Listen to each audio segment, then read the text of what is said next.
falo 9 idiomas, disse a jovem de mãos algemadas. O juiz explodiu em gargalhadas. Claro, e eu sou poliglota, zombou ele diante de toda a vara. Mas quando ela abriu a boca, o riso dele congelou completamente. A sala do Tribunal de Justiça de São Paulo nunca esteve tão lotada naquela tarde de março. Cada assento ocupado. Gente de pé nos corredores.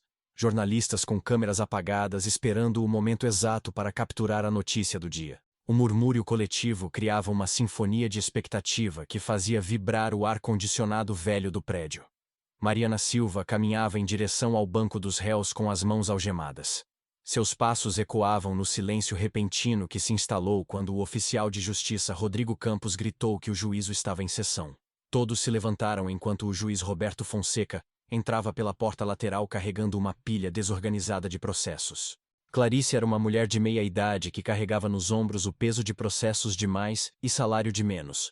Tinha olheiras profundas e aquele tremor quase imperceptível nas mãos que delata excesso de café e falta de sono. O escrevente anunciou o processo número 0047852-23.2024. Ministério Público do Estado de São Paulo contra Mariana Silva. As acusações eram graves: estelionato qualificado, falsidade ideológica e exercício ilegal da profissão. O burburinho voltou à sala como uma onda. Mariana sentiu centenas de olhos cravados em suas costas, julgando-a antes que qualquer prova fosse apresentada. Conhecia essa sensação. Sentira a vida inteira. O promotor Dr. Fernando Almeida levantou-se com movimentos teatrais, ajustando a gravata como se fosse um ator na estreia de uma peça. Era um homem magro, de feições afiadas, que falava com aquele sotaque de quem estudou em colégio particular caro. Ele começou sua acusação dizendo que tinham diante deles uma jovem que havia perpetrado uma das fraudes mais elaboradas que aquela vara já tinha visto. Durante meses, segundo ele, a ré havia se passado por tradutora certificada, oferecendo serviços a empresas multinacionais, ONGs e até órgãos governamentais. Ela disse que sua cliente mantinha sua inocência, que as acusações apresentadas se baseavam em mal-entendidos e falta de comunicação com seus contratantes, e que a senhorita Silva estava disposta a demonstrar que possuía as capacidades que afirmava ter. O juiz finalmente levantou a vista, suas sobrancelhas arqueando-se com interesse zombeteiro. Demonstrar? E como exatamente ela planejava demonstrar que falava 9 idiomas? Ia cantar uma música em cada um? Risadas nervosas brotaram do público. O juiz sorriu, satisfeito com o próprio humor. Clarice tentou continuar, mas Fonseca a interrompeu com um gesto de mão. Ele disse que havia revisado o processo, que a cliente dela tinha 24 anos, havia crescido no Capão Redondo, e, segundo os registros, trabalhava limpando escritórios antes daquele suposto negócio de traduções. O promotor Almeida sorria amplamente, balançando a cabeça com incredulidade. Alguns membros do público riam abertamente, outros sussurravam comentários zombeteiros. O juiz conseguiu controlar o riso o suficiente para dizer que apreciava a criatividade dela, mas que aquela era uma vara de justiça, não um programa de auditório. Eles não iam perder o tempo do tribunal com demonstrações de circo. A voz de Mariana cortou o ar como uma faca. Ela perguntou se o juiz achava que a justiça era um circo. O riso do juiz congelou instantaneamente. Seus olhos se estreitaram, e por um momento um silêncio perigoso encheu a sala. Sua voz baixou para um tom ameaçador ao perguntar o que ela havia dito. Mariana deu um passo à frente, ignorando o puxão de advertência que Clarice Moura lhe deu no braço. Com todo respeito, ela disse. O senhor acabou de rir dela sem tê-la escutado. A havia julgado sem permitir que ela apresentasse sua defesa.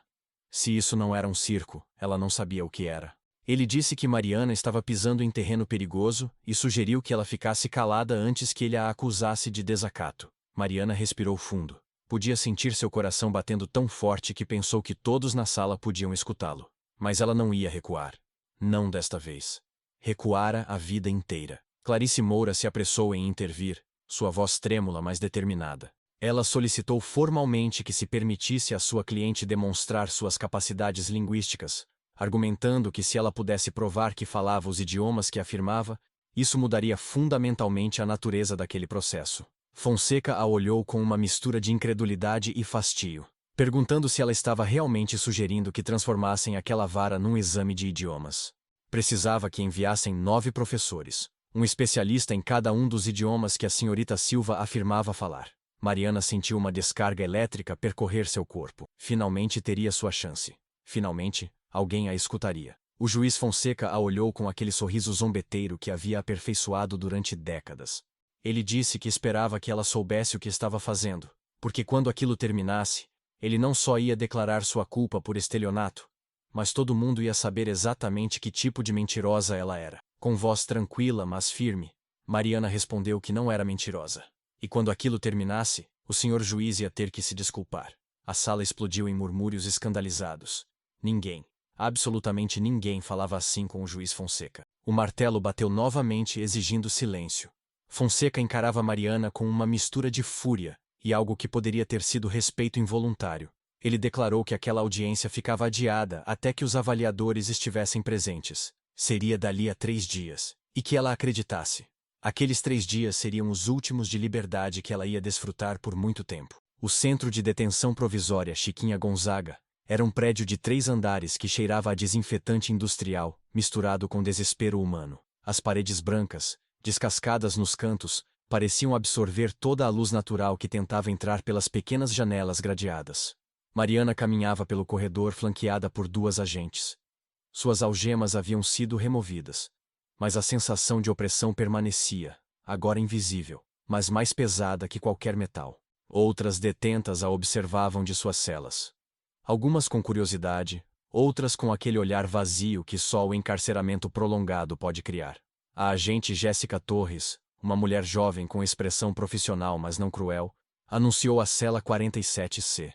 Ela abriu a porta de metal com um rangido que ecoou por todo o corredor e disse que Mariana teria uma companheira de cela, esperando que elas se dessem bem. Seu cabelo grisalho estava preso num coque apertado, e seus olhos, embora cansados, ainda conservavam um brilho de inteligência. Carmen comentou que então ela era a famosa poliglota, que o CDP inteiro estava falando dela. A garota que desafiou o juiz Fonseca e viveu para contar. Mariana se sentou na beliche superior, sentindo o colchão fino e duro sob seu corpo. Não respondeu imediatamente. Estava exausta, não só fisicamente, mas emocionalmente. A adrenalina da audiência havia evaporado, deixando apenas um vazio pesado no peito. Finalmente ela disse que não era famosa, que era apenas alguém que se cansou de ser subestimada. Carmen soltou uma risada seca e comentou que ali dentro todas estavam cansadas de alguma coisa. A diferença era que a maioria já havia desistido. Mariana ainda tinha fogo. E isso era perigoso num lugar como aquele. Talvez porque Carmen não a olhava com zombaria ou desdém. Talvez porque naquele pequeno espaço claustrofóbico, ambas eram apenas 2 seres humanos tentando sobreviver. Mariana começou contando sobre sua avó, Vó Rosa. Ela havia trabalhado a vida inteira como empregada doméstica para famílias de diplomatas e executivos estrangeiros. Cada vez que uma família ia embora, outra chegava. Alemães, franceses, chineses, japoneses, árabes. A avó aprendeu pedaços de todos esses idiomas para poder se comunicar. Para ser indispensável, Carmen escutava em silêncio. E Mariana continuou. Quando seus pais morreram num acidente de ônibus, ela tinha apenas 5 anos. Sua avó a acolheu e a levou consigo para todas aquelas casas. Enquanto a avó limpava, cozinhava e passava, Mariana ficava sentada com as crianças daquelas famílias. Brincava com elas, comia com elas, aprendia com elas. 50 anos trabalhando de sol a sol acabaram matando-a. Mariana fechou os olhos com força ao contar que ficou sozinha, sem educação formal, sem certificados que provassem o que sabia, só com idiomas na cabeça e nenhuma forma de demonstrar que eram reais. Carmen concluiu que então ela começou a trabalhar como tradutora. Mariana confirmou, dizendo que tentou conseguir emprego em agências oficiais, mas todas queriam diplomas universitários, certificações internacionais.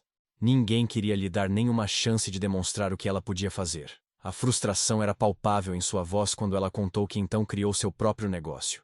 Oferecia seus serviços pela internet, cobrava menos que as agências grandes e fazia um trabalho impecável. Carmen perguntou então por que ela estava ali. E Mariana abriu os olhos, olhando diretamente para sua companheira de cela. Porque alguém decidiu que era impossível que uma garota sem diploma universitário pudesse fazer o que ela fazia. Reportaram seus serviços como fraude, sem sequer verificar a qualidade do seu trabalho. E agora ela estava ali, esperando provar algo que nunca deveria ter que provar. O som de passos se aproximando interrompeu a conversa. A porta se abriu e a agente Torres apareceu novamente, dizendo que Mariana tinha visita na sala de consultas.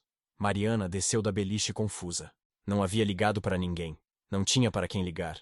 A sala de consultas era um espaço pequeno dividido por uma mesa metálica. Sentada do outro lado estava Clarice Moura, sua defensora pública, mas ela não estava sozinha. Junto dela, havia uma mulher que Mariana não conhecia. Elegante, profissional, com uma pasta de couro sobre a mesa. Clarice fez as apresentações. Aquela era a doutora Helena Vasques, psicóloga forense. O promotor Almeida havia solicitado uma avaliação psicológica antes da próxima audiência. Mariana sentiu um nó se formando no estômago e perguntou por quê. A doutora Vasques falou com voz calma e profissional, explicando que era procedimento padrão em casos onde o réu apresentava comportamentos que poderiam ser considerados incomuns. A confrontação de Mariana com o juiz Fonseca havia levantado algumas bandeiras. Mariana sentiu a indignação crescendo. Bandeiras? Se defender era comportamento incomum? Clarice interveio rapidamente, pedindo que Mariana escutasse. O promotor estava tentando construir um perfil que sugerisse que ela tinha tendências à fantasia patológica. Queriam argumentar que ela realmente acreditava que falava aqueles idiomas quando na realidade não falava. Mariana bateu na mesa com a palma da mão, dizendo que aquilo era ridículo, que ela não era louca. A doutora Vasques tomava notas meticulosas, sua expressão impossível de decifrar. Finalmente, ela fez uma última pergunta. Se Mariana já havia sentido que as pessoas não a entendiam, que vivia num mundo diferente do das outras pessoas. Mariana pensou cuidadosamente antes de responder. Disse que sentia isso todos os dias de sua vida, mas não porque fosse louca, e sim porque havia vivido em mundos que a maioria das pessoas nunca experimentaria. Havia falado idiomas que a maioria nunca aprenderia. Viu como as palavras podem construir pontes ou levantar muros. Então sim, ela vivia num mundo diferente, mas ele era real. Era tão real quanto o preconceito que a trouxera ali. A doutora fechou seu caderno e agradeceu pela cooperação, dizendo que apresentaria seu relatório antes da audiência. Quando ela saiu, Clarice se aproximou de Mariana, sua expressão preocupada. Havia algo mais que ela precisava saber. O juiz Fonseca havia entrado em contato com a USP, mas não fora só para conseguir avaliadores. Mariana perguntou o que aquilo queria dizer, e Clarice explicou que ele havia investigado seus antecedentes mais a fundo e encontrado algo. Tirou uns documentos de sua bolsa. Anos atrás, quando Mariana tinha 17 anos, ela havia se candidatado a uma bolsa na Academia Internacional de Idiomas. Clarice perguntou se ela se lembrava. Mariana assentiu lentamente, dizendo que foi rejeitada. Haviam dito que sua inscrição era pouco realista, porque ela afirmava falar idiomas demais para sua idade. Exatamente, confirmou Clarice. E Fonseca estava usando isso como prova de que ela mentia sobre suas habilidades há anos. Ele argumentava que aquilo era um padrão de comportamento fraudulento. A sala pareceu encolher ao redor de Mariana. Cada vez que tentava avançar, o sistema a empurrava para trás. Cada tentativa de provar seu valor se convertia em mais uma prova contra ela. Mesmo que ela provasse que falava aqueles idiomas, o promotor tinha outras acusações. Os clientes que reportaram fraude, as queixas sobre traduções incorretas. Mariana a interrompeu. Traduções incorretas? Que traduções incorretas? Havia 3 clientes que afirmavam que as traduções que ela fizera continham erros graves que lhes custaram dinheiro e reputação.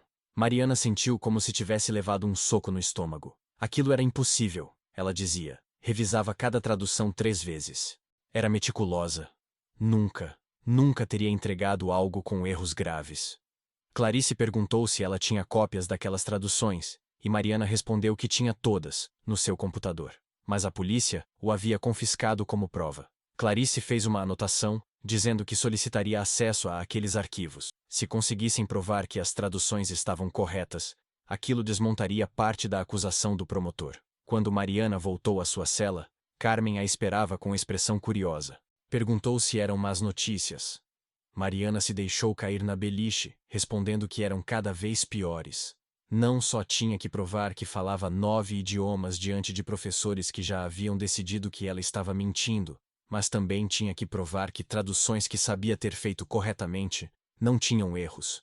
E se defender de uma avaliação psicológica, que provavelmente a pintaria como delirante. Carmen assobiou baixinho. Quando disse que Mariana tinha fogo, não estava brincando. Mas perguntou se ela tinha certeza de que queria continuar com aquilo. Ela poderia aceitar um acordo, cumprir uma pena menor, seguir com sua vida. E desistir, Mariana completou, olhando para o teto. Aceitar que o mundo estava certo e que ela estava errada. Ela não podia, Carmen. Se desistisse agora, estaria traindo sua avó. Todos aqueles anos de aprendizado. Todas aquelas garotas que, como ela, tinham talento, mas não tinham papéis que o comprovassem. Só esperava que fosse suficiente. A madrugada chegou ao CDP com aquele silêncio pesado que só existe em lugares onde a liberdade é uma lembrança distante. Mariana não havia dormido. Seus olhos ardiam de cansaço. Mas sua mente continuava processando conjugações verbais, estruturas gramaticais, expressões idiomáticas em mandarim, árabe, alemão, francês. Carmen roncava suavemente na beliche inferior, um som reconfortante em meio a tanta incerteza. Mariana havia passado a noite sussurrando palavras em voz baixa, cada idioma fluindo como rios que convergiam no oceano de sua memória. O som de passos se aproximando interrompeu sua concentração. Era cedo demais para o café da manhã.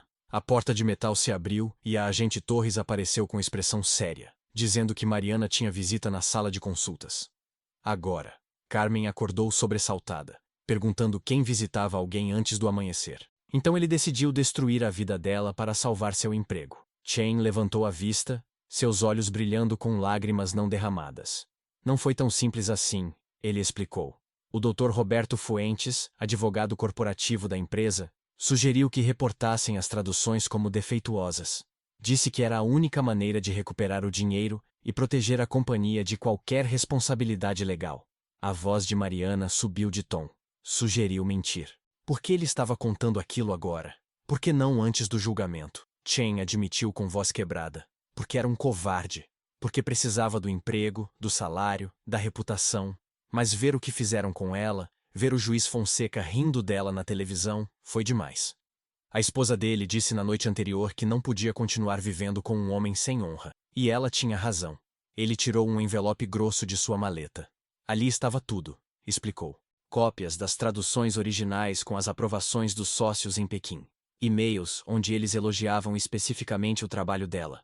E a declaração juramentada dele admitindo que mentira sob pressão corporativa. Mariana pegou o envelope com mãos trêmulas. Era pesado, cheio de páginas que poderiam mudar completamente seu caso. Ela perguntou suavemente se ele entendia o que aquilo significava para ele. Admitir falso testemunho poderia levá-lo à prisão. Chen sorriu tristemente. Ele sabia, mas preferia estar preso com sua honra intacta do que livre como um mentiroso. A filha dele merecia um pai de quem pudesse se orgulhar. Torres se aproximou da mesa, dizendo que precisava escoltá-lo para fora. Aquela visita já era irregular. Chen se levantou, mas antes de sair, olhou Mariana diretamente nos olhos. Senhorita Silva, a senhora é extraordinária, ele disse. Não deixe que ninguém a convença do contrário. E se me permite um conselho, quando estiver naquela sala amanhã, não apenas demonstre que fala esses idiomas. Demonstre por que isso importa. Demonstre que o talento real não precisa de certificados para ser válido. Quando ele saiu, Mariana ficou sozinha na sala, segurando o envelope como se fosse um salva-vidas. Lágrimas que havia contido durante dias finalmente começaram a cair. Não eram lágrimas de tristeza, mas de alívio misturado com raiva por tudo que havia sofrido por causa de mentiras corporativas. A porta se abriu novamente, e Clarice Moura entrou correndo, com o cabelo despenteado e expressão de pânico controlado. Torres havia ligado dizendo que David Chen estivera ali. O que ele queria? Mariana lhe entregou o envelope, dizendo que aquilo era a salvação delas. Enquanto Clarice revisava freneticamente os documentos, seus olhos se arregalavam a cada página. Aquilo era incrível, ela exclamou. Com aquilo poderiam desmontar completamente as acusações de fraude. Poderiam provar que as traduções estavam corretas e que as denúncias foram fabricadas. Mariana perguntou se seria suficiente. Ainda tinha que provar que falava os idiomas. E o promotor provavelmente diria que Chen estava mentindo agora para ajudá-la. Clarice concordou. Precisavam de mais. Precisavam encontrar os outros 2 clientes que a acusaram. Mariana tinha uma expressão diferente. Mariana se sentou, ainda processando tudo. Um dos seus acusadores viera confessar que mentira. As traduções dela eram perfeitas. Haviam acusado falsamente para proteger interesses corporativos. Carmen assobiou baixinho. O sistema se protegendo, história de sempre. Mas desta vez alguém teve coragem de dizer a verdade. Mariana comentou, olhando para a pequena janela alta. Arriscou tudo para limpar o nome dela. Era Sofia Morales. Uma garota de apenas 19 anos que havia visto no refeitório. Tinha olhos inteligentes, e aquela tristeza particular de quem viu demais sendo jovem demais. Sofia perguntou se precisavam de algum livro. Sua voz suave. Mariana perguntou esperançosa se tinha algo em idiomas estrangeiros. Os olhos de Sofia se iluminaram. Mariana era a garota que ia provar que falava 9 idiomas. 10, na verdade. Mariana corrigiu. Sofia disse que tinha algo para ela. Olhou nervosamente para ambos os lados do corredor, antes de tirar um pacote embrulhado em papel. A advogada dela pedira que levasse aquilo. Não devia, mas acreditava em segundas chances. Mariana desembrulhou o pacote e encontrou 6 livros em diferentes idiomas: mandarim, árabe, russo, alemão, francês e italiano. Não eram livros comuns. Eram textos técnicos, jurídicos, complexos. Sofia sussurrou que a advogada dissera para ela praticar com aqueles. Os professores no dia seguinte tentariam fazê-la tropeçar com vocabulário técnico especializado. Mariana perguntou como ela sabia disso. Porque um deles, o professor André Vilar, viera fazer uma consulta jurídica ali há uns dias, Sofia explicou. Ela ouvira ele falando com o diretor sobre como desmascarar uma impostora que afirmava habilidades linguísticas impossíveis. O sangue de Mariana gelou. Ele disse mais alguma coisa? Sofia confirmou que sim.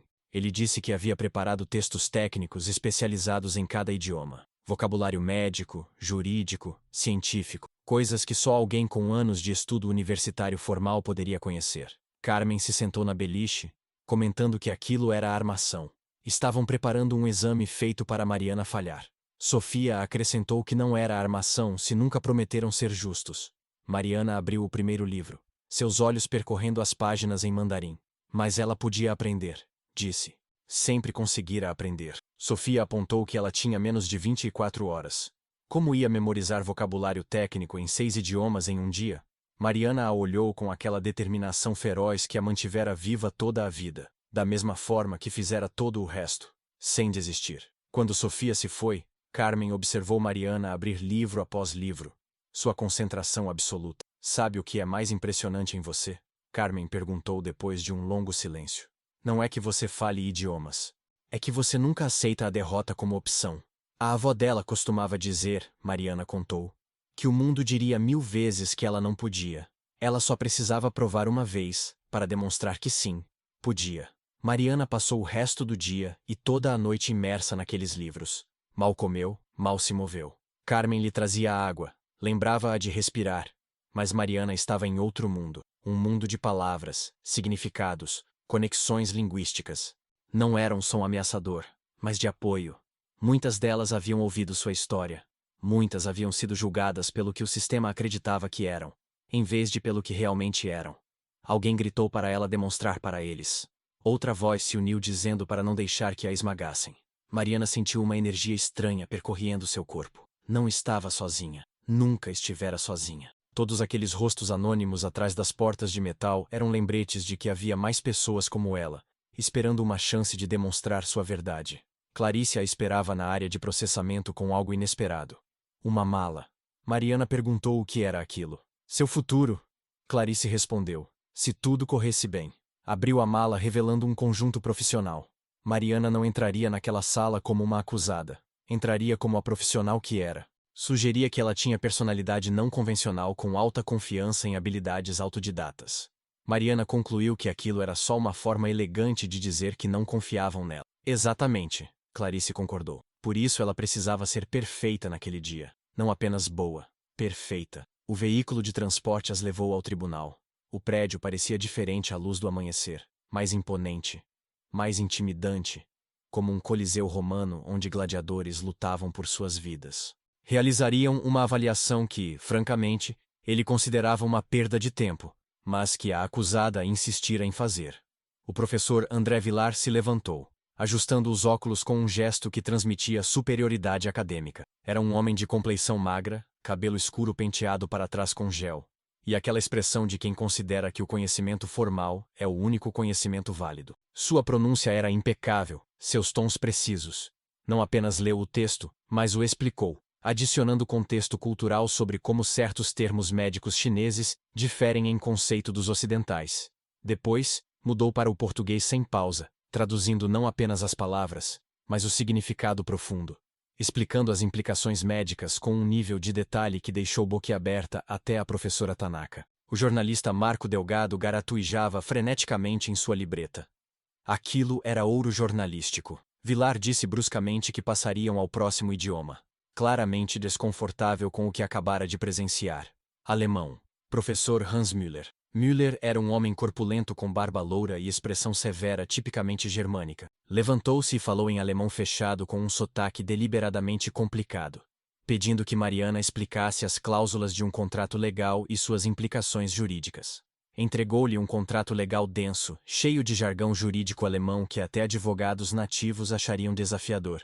Mariana o leu, e novamente sua resposta foi mais que perfeita. Não só traduziu, mas identificou possíveis problemas legais no contrato, apontou ambiguidades linguísticas que poderiam causar disputas, e fez tudo alternando fluidamente entre alemão e português. Müller a olhava com uma mistura de assombro e desconcerto. Perguntou em alemão onde ela aprendera tudo aquilo. Mariana respondeu em alemão fluido antes de traduzir ao português. Da família Schneider. O Sr. Schneider era advogado internacional. A esposa sentava Mariana em seu escritório enquanto ele trabalhava. Ela tinha 10 anos e lia seus contratos enquanto ele pensava que ela só estava desenhando. Aprendeu que o alemão jurídico é como um quebra-cabeça onde cada palavra tem peso exato. Clarice Moura observava com lágrimas nos olhos. Aquilo era mais do que esperara.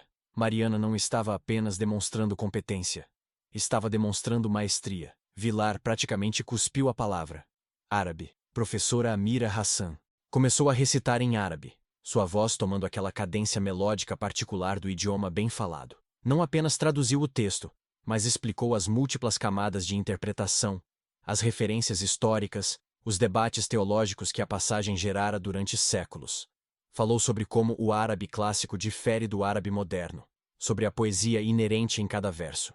Hassan se pôs de pé, visivelmente comovida. Como era possível? Aquilo requeria anos de estudo teológico. Russo com o professor Igor Volkov, que pediu que ela recitasse literatura clássica e explicasse simbolismo literário complexo. Francês com terminologia culinária e vinícola tão específica que só um sommelier ou chefe profissional conheceria. Italiano com ópera e música. Cada vez Mariana não só cumpria, mas superava expectativas. E cada vez adicionava aquela dimensão pessoal.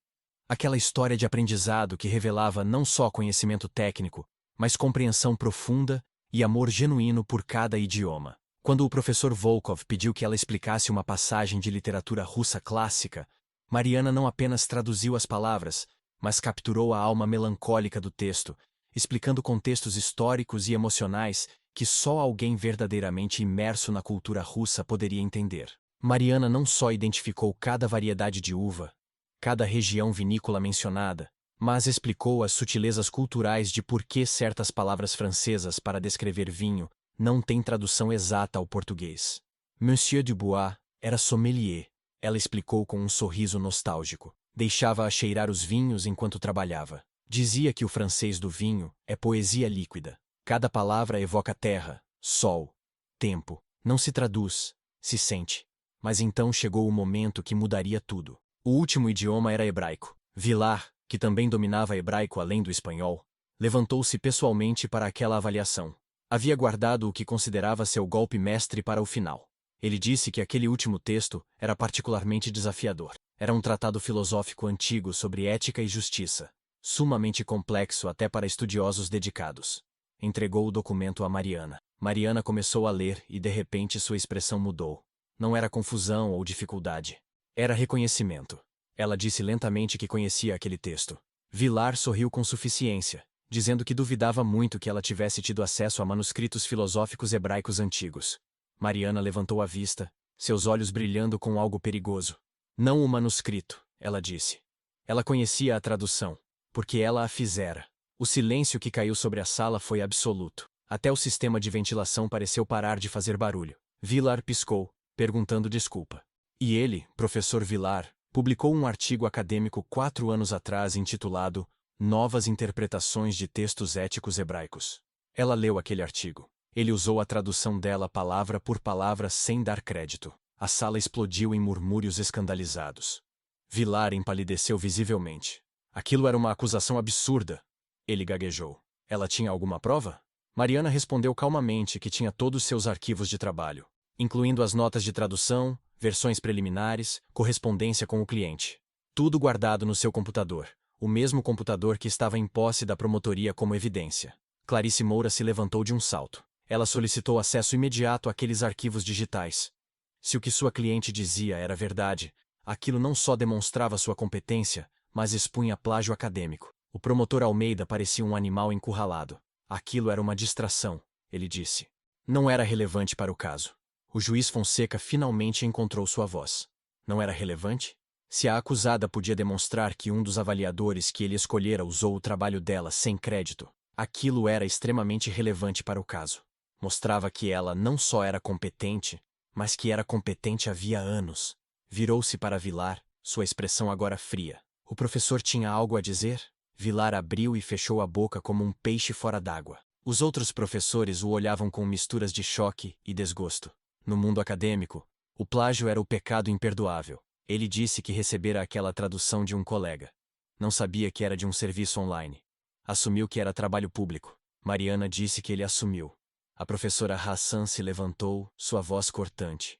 O protocolo acadêmico requeria verificar a fonte de todo o material. Aquilo era básico. Nunca pensou que a justiça chegaria daquela forma, mas a vida tinha formas estranhas de fechar círculos. Cooper voltou com o laptop numa sacola de evidência. O técnico da vara o ligou e, sob supervisão judicial, Clarice navegou até os arquivos que Mariana indicava. Ali estava tudo. As versões preliminares da tradução datadas de 6 anos atrás. As notas detalhadas explicando cada decisão de tradução. Os e-mails com o cliente.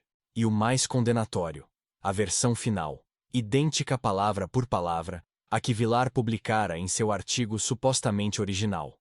Fonseca examinou os arquivos pessoalmente, sua expressão ficando mais sombria a cada documento que revisava. Finalmente levantou a vista para Vilar. Professor, ele disse. Sugiro fortemente que entre em contato com seu sindicato. Vai precisar de representação legal. Virou-se para os outros 8 professores. Alguém mais tinha dúvidas sobre a competência linguística da senhorita Silva? Um por um. Cada professor negou com a cabeça. A professora Hassan até se levantou. Em seus 20 anos avaliando competência linguística, nunca vira ninguém com o domínio que aquela jovem demonstrara naquele dia. Ela não só falava aqueles idiomas, os vivia. Os compreendia em níveis que a maioria dos acadêmicos só podia aspirar, e fizera aquilo sem recursos, sem privilégios, só com determinação e amor genuíno pelo aprendizado. As palavras de Hassan ressoaram na sala. Fonseca se recostou na cadeira, passando uma mão pelo rosto. Pela primeira vez em décadas, parecia verdadeiramente inseguro de como proceder. Ele se dirigiu ao promotor Almeida, perguntando se tinha algo mais a apresentar. O promotor se levantou lentamente.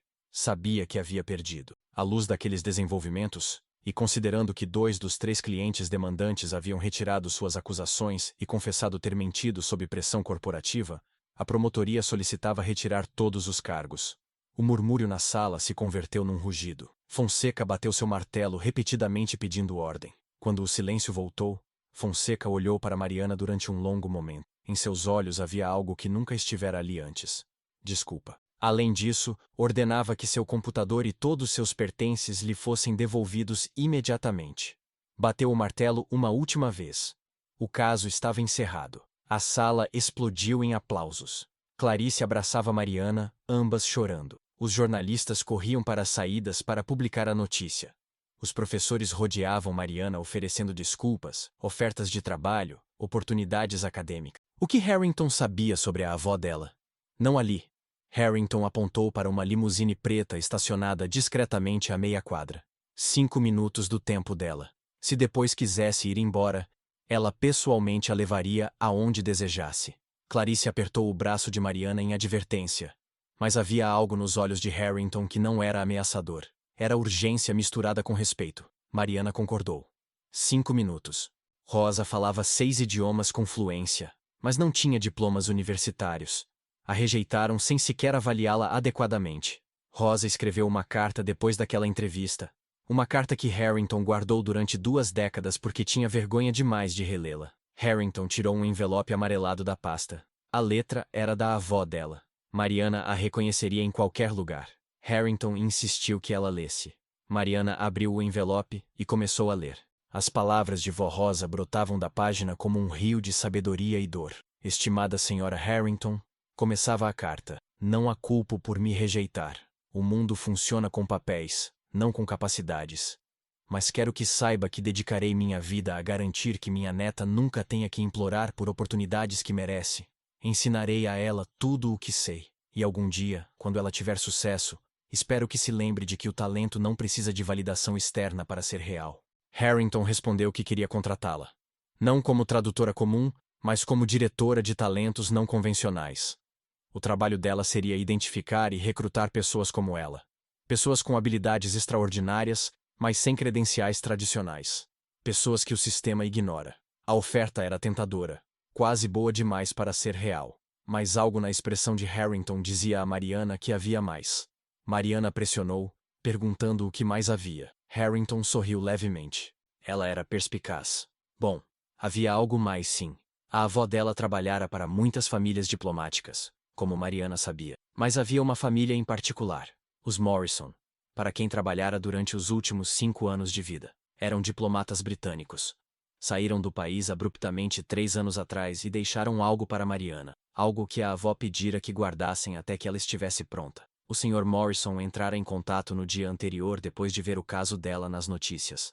Estava na cidade e queria se encontrar com ela. Antes que Mariana pudesse responder, seu telefone, recém-devolvido pela polícia, começou a tocar incessantemente.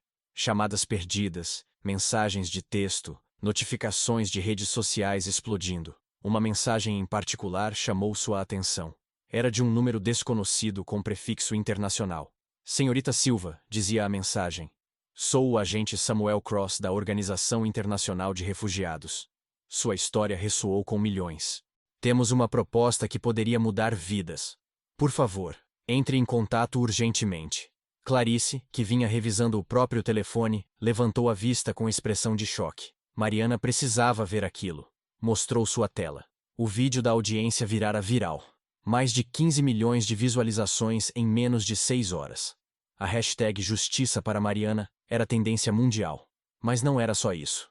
Havia outro vídeo publicado minutos atrás. Alguém vazara as gravações de segurança do CDP. Nelas via-se claramente Mariana, estudando durante toda a noite, murmurando em diferentes idiomas, preparando-se com uma determinação que beirava o sobre-humano. Clarice murmurou que o mundo inteiro estava falando dela. Ela era um símbolo agora. Mariana respondeu com voz cansada que não queria ser um símbolo. Só queria viver sua vida. Harrington interveio pragmaticamente. Tarde demais para isso. Agora ela tinha uma plataforma. A pergunta era: o que ia fazer com ela? O telefone voltou a tocar. Desta vez, era um número que Mariana reconhecia. Carmen, sua companheira de cela. A voz de Carmen soava urgente. Mariana precisava voltar. Era urgente. Tinha a ver com o diretor do CDP. Acontece que ele também tinha segredos, e Carmen achava que estavam conectados com a avó de Mariana, mas não podia falar por telefone. Mariana tinha que ir até lá. A chamada foi cortada abruptamente. Mariana olhou para Clarice com um alarme crescente. Algo estava errado. Carmen soava assustada. Também atendera a avó de Mariana, Vó Rosa, em seus últimos meses. Mariana saiu da limusine sentindo que o mundo girava rápido demais. O senhor conheceu a avó? Conheceu muito bem, ele respondeu. E havia coisas sobre a morte dela que Mariana precisava saber. Coisas que Rosa fizera ele prometer que contaria quando o momento fosse correto. Mariana perguntou que coisas. E o Dr. Ruiz olhou nerviosamente ao redor. Não ali. Havia pessoas que prefeririam que certas informações permanecessem enterradas. A avó dela não morrera de um ataque cardíaco simples. Havia complicações que ela mantivera em segredo. Complicações relacionadas com algo que descobrira enquanto trabalhava para os Morrison. O coração de Mariana começou a bater com força. O que ela descobriu? Documentos, respondeu Ruiz. Informação sensível sobre redes de tráfico que usavam famílias diplomáticas como cobertura. A avó dela os reportou às autoridades apropriadas, mas morreu antes de poder testemunhar formalmente. O mundo de Mariana parou. O senhor está dizendo que minha avó foi... O doutor a interrompeu rapidamente. Ele não sabia com certeza. O que sabia era que Rosa deixara evidências guardadas. Evidências que os Morrison protegeram após sua morte. E agora que Mariana estava em evidência pública, havia pessoas que queriam garantir que aquelas evidências nunca viessem à luz. Nomes, datas, rotas de tráfico. Guardou tudo numa caixa forte num banco internacional. E Mariana era a única pessoa autorizada a de abri-la. Mariana pegou o envelope sentindo seu peso não só físico, mas emocional. Onde estava aquela caixa? Genebra, Suíça. Banco Internacional, Helvétia. A avó dera a ele as instruções exatas antes de morrer. Disse: quando Mariana demonstrar ao mundo do que é capaz, quando não puder mais ser ignorada ou silenciada, então estará pronta para saber toda a verdade. Trabalhava para uma corporação de segurança privada, com conexões profundas em círculos diplomáticos. Ele não achava que fosse coincidência que Blackwood fora o único que mantivera as acusações até o final. Mariana sentiu um calafrio percorrer suas costas. O senhor está sugerindo que minha acusação foi orquestrada? Ruiz respondeu que estava sugerindo que quando o caso dela se tornou público, certas pessoas viram uma oportunidade de desacreditá-la antes que pudesse se tornar um problema. Antes que pudesse descobrir o que a avó sabia. Clarice agarrou seu telefone dizendo que precisavam de proteção policial agora. Mas antes que pudesse fazer a ligação, uma van preta parou bruscamente em frente à limusine. Dela desceu um homem de meia idade, expressão séria. Identificação federal pendurada no pescoço. Agente Samuel Cross. Ele disse que Mariana precisava ir com ele. A vida dela podia estar em perigo. Havia uma amiga que arriscara tudo para ajudá-la quando ninguém mais o fizera. Não a abandonaria agora. Clarice disse que iria com ela. O Dr. Ruiz interveio inesperadamente dizendo que se havia conexão entre o diretor do CDP e o que a avó descobrira, Mariana precisava saber. E ele podia ajudar a protegê-la. Harrington fechou seu telefone dizendo que tinha contatos em segurança privada. Poderia ter uma equipe ali em 10 minutos. Cross suspirou reconhecendo que perdera aquela batalha. Estava bem, mas ele ia com elas. E se visse algo suspeito, sairiam imediatamente. 15 minutos depois estavam de volta ao CDP. O prédio que Mariana deixara com alívio, agora, a recebia com uma sensação de ameaça que não sentira antes. As luzes fluorescentes piscavam, projetando sombras inquietantes nos corredores brancos. A agente Daniela Cortés, uma jovem guarda de expressão amável que sempre fora gentil com Mariana, as esperava na entrada. Ela agradeceu a Mariana por ter vindo. Carmen estava muito alterada. Continuava dizendo que o diretor tinha algo a ver com a avó dela. Não entendia o que significava, mas Carmen insistia em falar só com Mariana. Cross perguntou com tom profissional onde estava o diretor Mendes. Cortés respondeu que ele estava em seu escritório, fazendo chamadas o dia todo. Desde que o caso de Mariana virara viral, ele estava extremamente nervoso. Cortés as guiou pelos corredores que Mariana conhecia bem demais. Quando chegaram à cela 47C, Carmen estava sentada em sua beliche abraçando os joelhos, com expressão que misturava medo e determinação. Carmen se levantou de um salto quando a porta se abriu. Graças a Deus que você veio, ela disse. Pensou que talvez Mariana não viesse depois de tudo que passara ali. Mariana perguntou o que Carmen descobrira. Carmen olhou nerviosamente para os outros presentes. Cross mostrou sua identificação federal dizendo que tudo que ela dissesse ali estava protegido. Se tinha informação relevante, precisavam ouvi-la. Carmen respirou fundo e contou que 2 dias atrás estava limpando perto do escritório do diretor Mendes. A porta estava entreaberta e ela ouviu uma conversa telefônica. Ele falava sobre Mariana. Dizia coisas como: a velha era um problema, e a neta não pode saber o que encontrou. O coração de Mariana parou. A velha referia-se à avó. Ele disse que os Morrison eram tolos por guardar aqueles papéis, que deveriam tê-los destruído quando tiveram a oportunidade. Cross já estava fazendo ligações urgentes. Clarice se sentou processando as implicações legais. Mas Mariana só sentia uma coisa: raiva. Raiva de que sua avó fora posta em perigo. Raiva de que possivelmente sua morte não fora natural. Raiva de que mesmo agora, anos depois, as sombras do passado continuavam perseguindo-as. Mentiroso, ela disse. A avó trabalhou limpando aquele CDP durante seu último ano de vida. Ele a conhecia. E segundo parecia, também sabia o que ela havia descoberto. Mendes se pôs de pé abruptamente dizendo que não sabia do que ela falava. Cross sacou sua gravadora dizendo que tinha testemunhas que o ouviram falar sobre a velha e sobre documentos. Queria explicar aquilo? O diretor começou a suar visivelmente. Seus olhos voavam entre Cross, Mariana e a porta, como um animal acorralado buscando escapatória. Ele disse finalmente, derrotado, que conheceu Rosa. Ela trabalhara ali limpando durante meses. Era boa mulher, quieta. Mas um dia veio até ele com informação perigosa. Dizia que enquanto trabalhava para as famílias diplomáticas vira coisas. Documentos sobre pessoas sendo movidas ilegalmente, famílias usadas como cobertura para operações criminosas. Mostrou cópias a ele. Pediu ajuda para reportar às autoridades apropriadas. Mariana perguntou com voz apenas audível se ele ajudou. Mendes baixou o olhar incapaz de enfrentar os olhos dela. Disse que não. Ficou com medo. As pessoas envolvidas eram poderosas, tinham conexões, tinham dinheiro.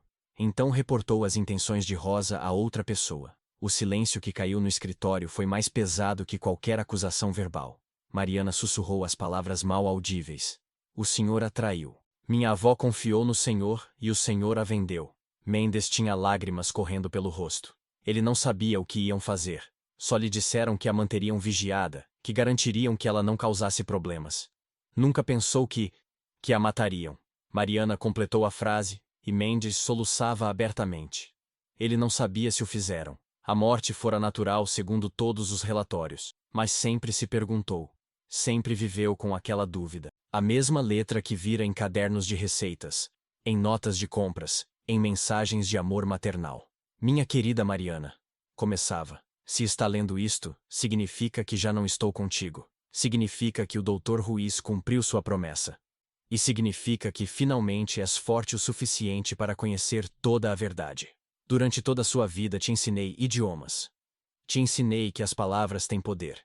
Que a comunicação constrói pontes. Que entender outros é entender o mundo. Mas nunca te disse por que era tão importante para mim que aprendesses. Quando era jovem, fui testemunha de injustiças que não podia deter. Vi pessoas sendo exploradas, famílias sendo separadas, inocentes sendo machucados.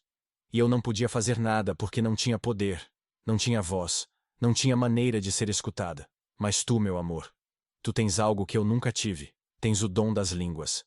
Podes falar por aqueles que não têm voz. Podes traduzir não só palavras, mas injustiças em justiça, silêncio em verdade. Os documentos que deixei em Genebra não são só evidência de crimes. São vozes de pessoas que precisam ser ouvidas, e tu és a única que pode dar-lhes essa voz. Sei que o caminho será difícil. Sei que haverá pessoas que tentarão te silenciar como tentaram me silenciar. Mas também sei que és mais forte que eu jamais fui, porque não só tens conhecimento, tens coragem. Não chores por mim, minha pequena. Se meu coração parar antes de poder ver teu triunfo, saberei que foi porque deu tudo para te preparar. E isso é suficiente. Cada idioma que te ensinei, cada história que compartilhei, cada momento que passamos juntas, foi te preparando para este momento. Para quando o mundo finalmente te escutaria. Agora vai a Genebra. Abre aquela caixa. Conta aquelas histórias. Dá voz aos silenciados. E quando o fizeres, saberás que tua avó está orgulhosa.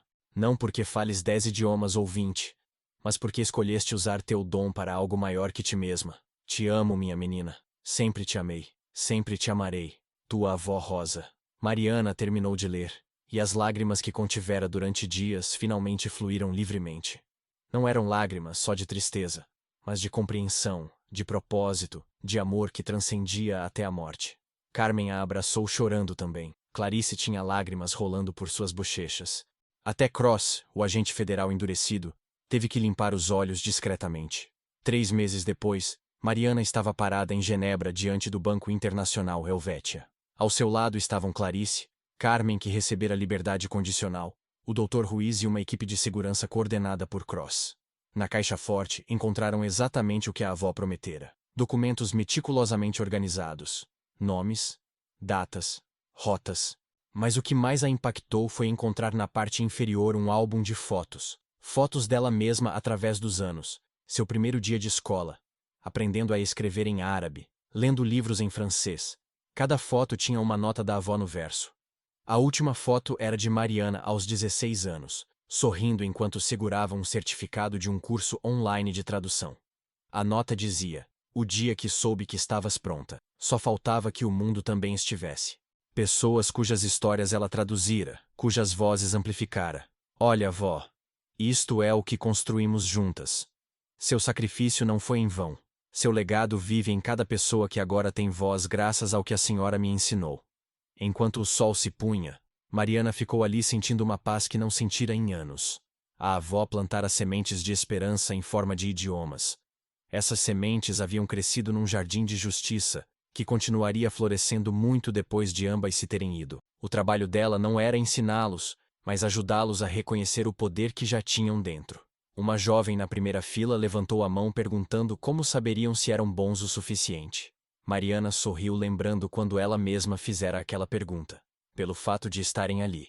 Porque se atreveram a tentar quando o mundo lhes disse que não podiam. Essa determinação, essa coragem, era mais valiosa que qualquer diploma universitário. Meses se converteram em anos.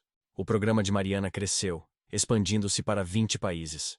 Milhares de jovens talentos encontraram oportunidades que de outra forma nunca teriam tido. Numa cerimônia especial em Nações Unidas, Mariana recebeu o Prêmio Internacional de Direitos Humanos. Enquanto segurava o reconhecimento, pensou em todas as pessoas que haviam tornado aquele momento possível. Em seu discurso de aceitação, Mariana não falou sobre suas conquistas. Falou sobre a avó. É um lembrete de que o talento extraordinário pode vir de lugares ordinários. E que às vezes as pessoas mais poderosas são aquelas que o mundo nunca notou. A ovação que seguiu durou 5 minutos completos. Pessoas de todo o mundo, conectadas virtualmente, aplaudiam não só Mariana, mas todas as rosas do mundo. Todas as avós, mães, trabalhadores invisíveis que haviam plantado sementes de esperança, sem saber se alguma vez floresceriam. Ele cumprira 6 meses de prisão por falso testemunho, mas agora estava livre. Estabelecera uma fundação dedicada a apoiar talentos não convencionais. Senhorita Silva, dizia a carta, a senhora me ensinou que a honra vale mais que dinheiro ou posição. Minha filha agora estuda no seu programa. Ela quer ser como a senhora quando crescer. Não uma tradutora, mas alguém que luta pelos invisíveis. Mariana dobrou a carta cuidadosamente e a guardou junto com a última carta da avó. 2 cartas que representavam o mesmo princípio. Nunca é tarde demais para fazer o que é certo. O juiz Roberto Fonseca aposentara-se antecipadamente. Mas antes de deixar o cargo, implementou reformas no sistema judicial para prevenir que preconceitos influenciassem julgamentos. Ele enviou uma carta a Mariana pedindo permissão para usar a história dela em treinamentos de juízes. Seu caso me ensinou que a humildade não é fraqueza, ele escreveu, e que às vezes as maiores lições vêm daqueles que pensamos não ter nada a nos ensinar. Carmen, libertada com assistência de Clarice, agora coordenava programas de reabilitação para pessoas encarceradas injustamente. Visitava Mariana regularmente, e sempre terminavam a conversa da mesma forma. Você me deu esperança quando eu não tinha nenhuma, Carmen dizia. Agora quero dar essa mesma esperança a outros. A professora Amira Hassan da USP tornou-se mentora pessoal de Mariana. Juntas desenvolveram um método de ensino de idiomas baseado em imersão cultural e conexão emocional, não em memorização mecânica. Sofia Morales, a jovem que arriscara seu trabalho no CDP para ajudar Mariana, recebeu bolsa completa para estudar serviço social, patrocinada pelo programa que Mariana estabelecera. E o professor André Vilar foi demitido da USP após investigação que confirmou múltiplos casos de plágio. Sua queda serviu como advertência para outros acadêmicos sobre a importância da integridade. Mas a história que mais tocou Mariana veio 3 anos depois. Ela recebeu um convite para falar numa escola pública no Capão Redondo, o bairro onde crescera. Quando entrou no auditório lotado, viu centenas de crianças e adolescentes. Muitos com histórias parecidas com a dela. Muitos invisíveis para o sistema, mas brilhantes em potencial não reconhecido. Pode ser com idiomas como eu, ou com números, ou com arte, ou com música, ou com coisas que ainda nem descobriram. Meu trabalho, e o trabalho de pessoas como sua professora aqui, é ajudar vocês a encontrar esse dom. E garantir que nunca precisem pedir permissão para brilhar. Quando saiu daquela escola, Mariana viu o rosto da avó em cada criança. Viu todas as rosas e Marianas futuras, esperando apenas uma chance. Naquela noite, Mariana voltou ao cemitério. Não era aniversário nem data especial. Ela só precisava estar perto da avó. Sentou-se no chão ao lado da lápide e começou a falar. Desta vez não em português, mas alternando entre todos os idiomas que aprendera. Mandarim, árabe, alemão, francês, russo, italiano, japonês, inglês, espanhol, português. Contou em cada idioma uma história diferente. Uma história de alguém cuja vida mudara por causa do trabalho delas. Em mandarim, falou de uma refugiada chinesa que finalmente conseguiu asilo. Em árabe, de um sírio que reencontrou sua família. Em alemão, de um programa de intercâmbio que conectou culturas. Quando terminou, o sol estava se pondo, pintando o céu de laranja e rosa. Vó, ela disse finalmente em português.